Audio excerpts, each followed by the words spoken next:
Assalamualaikum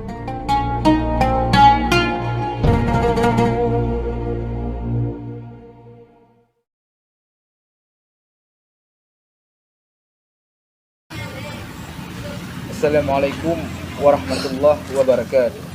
Alhamdulillah, saya Ihsan Mahyudi. Sore hari ini kembali hadir menemani Anda hingga setengah jam ke depan dalam program Masih Podcast, diskusi tentang ilmu dan kehidupan edisi ketiga. Sahabat Masih Podcast, edisi kali ini kami mengangkat sebuah tema yang mungkin nantinya dapat kita ambil hikmah dan pelajaran, khususnya bagi kita para santri, dan juga sangat patut disimak bagi khalayak masyarakat pada umumnya. Nah, tema ini ialah awal mula pembentukan Majlis Hayatul Fatah. Nah, untuk mengulik masalah ini lebih dalam lagi, di sini ada Tengku Muhammad Waliul Abar SH. Beliau merupakan pemateri yang terpilih dari majlis tersebut. Sekarang mari kita sapa beliau. Assalamualaikum Tengku. Waalaikumsalam warahmatullahi wabarakatuh. Bagaimana kondisinya Tengku? Alhamdulillah sehat walafiat. Alhamdulillah. Nah Tengku, hari ini kita mengangkat sebuah tema yang cukup menarik untuk dibahas. Sekarang bisakah Tengku ceritakan sedikit bagaimana awal mula pembentukan majlis tersebut? Bismillahirrahmanirrahim. Assalamualaikum warahmatullahi wabarakatuh. Alhamdulillah nahmaduhu wa nasta'inuhu wa nastaghfiruhu wa na'udzu billahi min shururi anfusina wa min sayyiati a'malina may yahdihillahu fala mudilla lahu wa may yudlil fala hadiya lahu. Allahumma shalli wa sallim wa barik ala sayyidina Muhammad wa ala alihi wa sahbihi ajma'in. Terima kasih kepada Tengku Ihsan Wahyudi sebagai host yang telah mengangkatkan tema yaitu perjalanan atau pembentukan Majelis Hayatul Fatah P3I. Jadi awal mula Majelis Hayatul Fatah P3I itu pada suatu ketika saya berbicara dengan salah seorang ketua, yaitu yang terpilih di dalam Majelis Hayatul Fatah P3I. Pada saat itu beliau belum menjadi seorang ketua. Namun di satu saat itu saya membicarakan tentang bagaimana, utamanya khususan kepada pemuda-pemuda yang ada di kampung kita ini, artinya mau belajar tentang agama, yang tujuan dan maksud tersebut untuk mendekatkan diri kepada Allah Subhanahu wa taala dan untuk berubudiyah di dalam ibadah, yaitu ibadah yang antara lain diwajibkan sehari semalam 5 waktu. Maka oleh karena itu kita pikirkan untuk menjalankan ibadah itu seperti sholat, ini butuh pada ilmu. Maka mungkin sebahagian pemuda atau masyarakat tidak mungkin lagi seperti yang dilakukan oleh anak-anak kita, yaitu memondok ke pesantren. Maka kita bangunkanlah suatu organisasi, yaitu yang namanya Majelis Menuntut Ilmu, khusus kepada pemuda, umumnya untuk para masyarakat.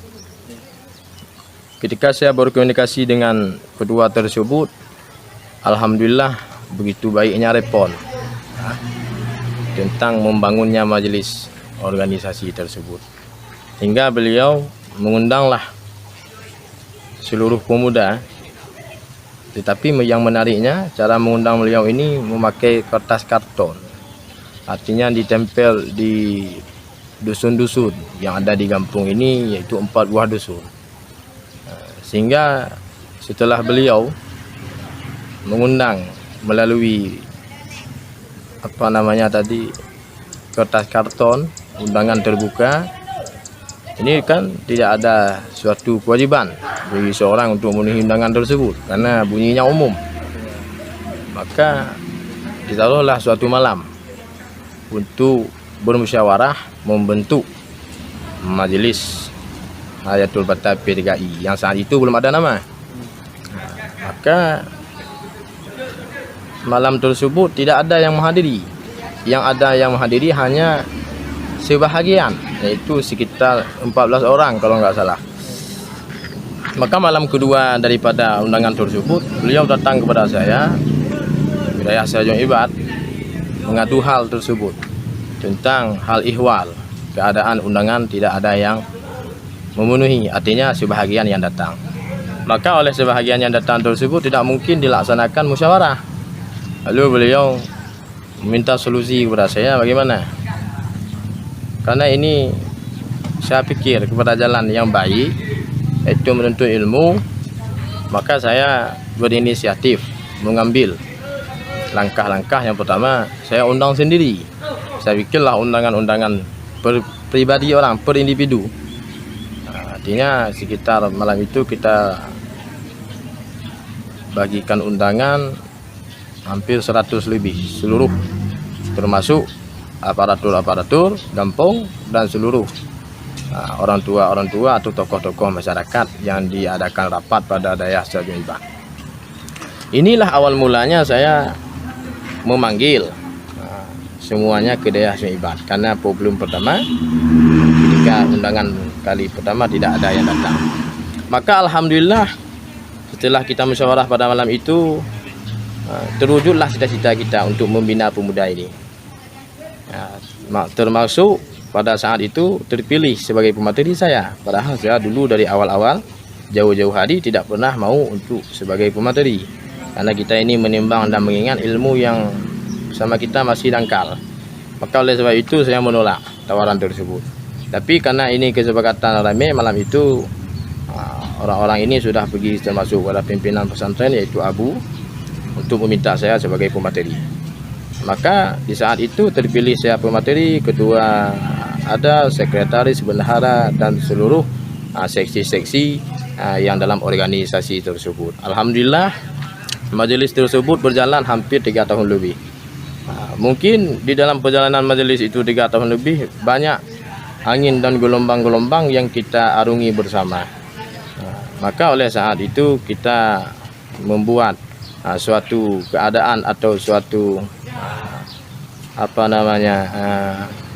bentuk di dalam majelis itu supaya berkembang, hingga kita membentuk termasuk memenuhi undangan ketika ada orang yang meninggal, hingga kita majelis ini kita sudah bilang sudah mengarungi kabupaten-kabupaten untuk memenuhi undangan. Termasuk kita pernah pergi undangan ke Abdiya, termasuk kita sudah pergi undangan ke Terbangan dan lain-lain sebagainya. Beginilah suasana majelis yang sudah kita arungi bersama ini hampir 3 tahun lebih. Maka ketika saya melihat ini, perjalanan yang 3 tahun lebih ini, alhamdulillah, walaupun ada yang segelintir orang berkata bahwa ini adalah sebagai satu buah kelompok, padahal ini bukan adalah kelompok, ini bentuknya bersifat umum, tidak ada yang pribadi di sini. Maka mungkin ada juga di dalam perjalanan majelis ini isu-isu yang tidak. Maka itu sudah kita maklumi dalam kehidupan ini, kan kita sudah dibilang dalam kitab, tidak ada hal yang selamat daripada lisan manusia. Ini adalah salah satu fitnah yang paling keji. Ketika saya membangun majelis itu bersama-sama kawan kan, termasuk dan sebagainya, maka alhamdulillah kita lihatlah di sini kebersamaan dan persatuan yang sangat bagus yang terjadi dalam kampung kita ini. Inilah sepintas yaitu perjalanan majelis. Tujuannya hanya karena Allah Subhanahu wa taala. Kenapa saya bilang karena Allah? Karena saya tidak pernah digaji dan saya tidak pernah meminta gaji di majelis tersebut. Saya hanya ingin melihat pemuda-pemuda di kampung kita ini bersatu kompak. Karena kenapa? Sudah jauh-jauh hari sebelum 3 tahun terbentuk majelis ini, sudah ada beberapa majelis yang perjalanannya mungkin 1 bulan, 3 bulan, sudah itu hilang tanpa hidup tidak tahu, mati tidak pernah kenal kan. Itulah. Sekian, Nunggu Ihsan Wahyudi. Bagaimana perkembangan majelis tersebut hingga saat ini? Apakah masih berjalan seperti yang kita harapkan? Ya, terima kasih. Kalau perkembangan majelis saat sekarang ini memang tidak pernah saya ceritakan dari awal tadi. Sekarang alhamdulillah saya masih ada majelis, yaitu Majelis Hayatul Fatan. Kalau perjalanan majelis yang 3 tahun ke belakang itu tidak ada lagi. Artinya begini, mungkin saya tidak tahu penyebab dan apa sebabnya saya itu diturunkan dari majelis itu tanpa hormat. Ya, mungkin ada yang segelintir kita dengar bahwa saya ini kan mencalonkan sebagai caleg legislatif, iaitu tingkat DPRK. Maka saya karena ada berhubungan dengan caleg tersebut diturunkan tanpa hormat dan tanpa musyawarah. Maka oleh karena itu, karena saya dari awal membangun majelis lillah, walaupun saya sudah diturunkan dari majelis yang namanya Hayatul Fatah PDKI itu, maka saya membentuk majelis lain yang namanya juga Hayatul Fatah. Alhamdulillah berlancar sekitar sudah 5 kali pertemuan, yang insyaAllah pada malam Jumat depan ini kita akan pengukuhan, yaitu pengukuhan ketua dan struktur yang kita pilih di dalam majelis tersebut. Maka yang sangat saya sayangkan sekarang ini, yang penyebabnya saya diturunkan daripada majelis tersebut tanpa musyawarah. Sekian. Bagaimana tanggapan dan solusi yang Tengku tempuh saat ini? Kalau tanggapan saya diturunkan sebagai pemateri yang dipilih dulu, saya hanya bergantung kepada Allah Subhanahu Wa Taala. Karena niat saya itu lillah. Mungkin orang nggak percaya apa maksud dan tujuannya. Kalau orang berkata terhadap saya hari ini bahwa saya bukan karena Allah, dituduh saya sebagai mencari kepentingan politik, maka di situ salah besar. Kenapa salah besar? Mereka ini atau bisa melihat apa yang sedang saya bangun sekarang. Malah saya diturunkan dari majelis yang dulu, saya bangun lagi majelis yang lain. Tanpa ada uang saya di situ dan tanpa ada gaji. Mungkin saya berpegang ini adalah salah satu kebaikan yang kita jalankan. Mungkin suatu saat ada hikmah di balik itu semua. Solusi yang sudah saya tempuh sekarang ini, saya sudah mengadu hal kepada orang-orang di kampung, juga ada kepada sebahagian anggota, ada kepada termasuk Bapak Kepala Desa, tapi tidak ada jawaban hingga sekarang. Artinya tidak ada dibentuk satu musyawarah. Saya ingin keadilan bagi saya ini, supaya jangan salah memahami oleh masyarakat sekitar bahwa saya mengambil majelis ini sebagai momen politik. Karena kenapa?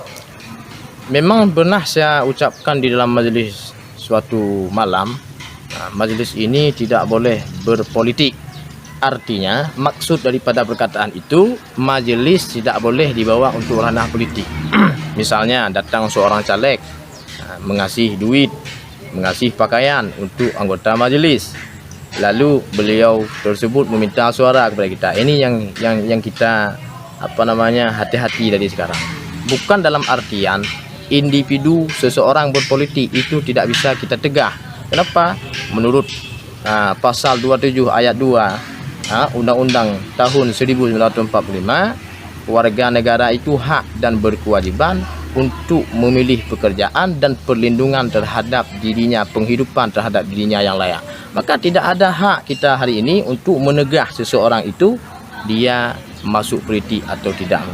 Masalah majelis ini satu tempat, ini masalah politik ini satu tempat. Yang tujuannya kita karena Allah Subhanahu Wa Taala. Ini aja. Dan saya tidak pernah mengatakan dalam majelis itu bahwa kalau saya naik caleg, kalau saya ingin ikut DPRK, kalian harus pilih saya. Tidak pernah. Saya kampanyekan dalam majelis tersebut. Maka hari ini inilah problem. Kenapa saya diturunkan dari majelis Hayatul Fatah PDKI ini. Bukan saya tidak menempuh. Mungkin suatu saat orang awam atau masyarakat bisa menilai bagaimana gejolaknya majelis sekarang ini. Malah sekarang dibentuk majelis lain tanpa ada komunikasi dengan saya. Ini yang paling kita sedihkan. Yang di majelis tersebut juga saudara kita Tengku tersebut. Maka secara tidak langsung orang itu mungkin ada jalan lain untuk menghancurkan sebuah oposisi. Kita tidak tahu. Itu yang tahu hanya Allah Subhanahu Wa Taala. Yang perlu kita garis bawahi, kalau kita mengajak kepada jalan kebaikan, itu harus ada niat karena Allah. Kalau karena yang lain, nanti dengan sendirinya kita dapat melihat efek samping di dalam perjalanan tersebut, termasuk di dalam perjalanan majelis yang kita bangun sekarang. Tapi alhamdulillah yang majelis saya bangun sudah 4 kali pertemuan ini. Malam Jumat depan insya-Allah 5 kali pertemuan. Itu tanpa terkait dengan politik dan lain sebagainya. Kalau orang anggota majelis berpolitik pribadinya silahkan. tapi jangan dibawa ke dalam majelis tersebut. Kita menjaga supaya jangan ada gelombang-gelombang atau pukulan-pukulan dari luar. Sekian yang bisa saya sampaikan. Baiklah, ada lain? Nah, Tengku, tanpa terasa sudah beberapa menit lamanya Tengku menemani kami di sini. Dan banyak sekali ilmu yang kami peroleh hari ini, khususnya pada edisi kali ini, Tengku.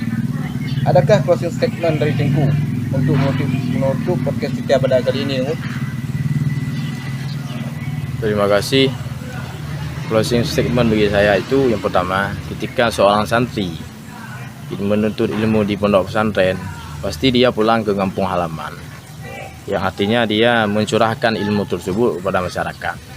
Ketika dia mencurahkan ilmu tersebut, masyarakat harus tahu dulu. Masyarakat itu ada yang berpikiran positif, ada yang berpikiran negatif. Maka oleh sebab itu kita harus siap berperang di antara kubu ini. Artinya berperang dengan akal sehat, berperang dengan pikiran-pikiran yang cerdas. Artinya kalau seorang santri nanti pulang ke kampung, wajib bagi dia untuk mencurahkan ilmu itu kepada masyarakat. Walaupun ada segelintir masyarakat di kampung tidak mau menerima ilmu tersebut. Yang hakikat tujuan kita seperti yang sudah saya bilang tadi, kasih ilmu masyarakat ini untuk tujuannya karena Allah Subhanahu wa taala. Artinya hari ini jangan kita berpikiran orang yang salat itu baik. Orang yang berpuasa itu baik. Orang yang sudah mau mengeluarkan zakat itu baik. Namun itu di sisi yang lain baik. Di satu sisi baik. Tapi yang baik itu bagaimana? Khairukum nas ampauhu linnas. Sebaik-baik kamu adalah seseorang yang bermanfaat bagi manusia yang lain. Artinya menurut pantauan Nabi ataupun menurut penjabaran daripada Nabi SAW, kita ini belum tergolong baik jika kita salat sendiri tanpa mengajak orang-orang di sekeliling kita.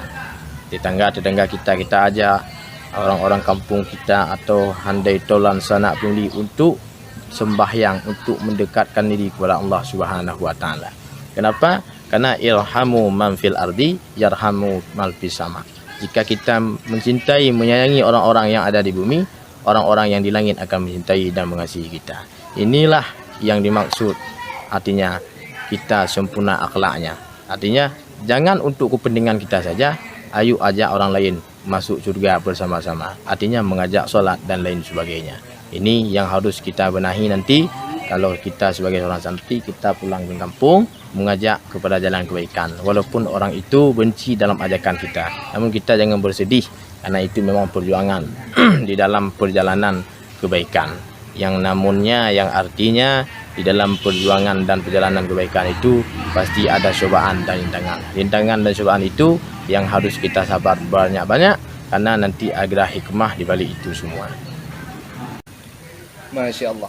Menurut kita dengar cerita dari Tengku tadi, begitu tulusnya niat beliau untuk membangun agama Allah di kampung. Sahabat Masih Podcast, cukup sekian podcast kita hari ini.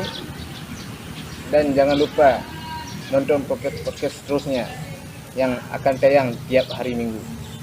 Barakallahu fikum. Assalamualaikum warahmatullahi wabarakatuh. Waalaikumsalam warahmatullahi wabarakatuh.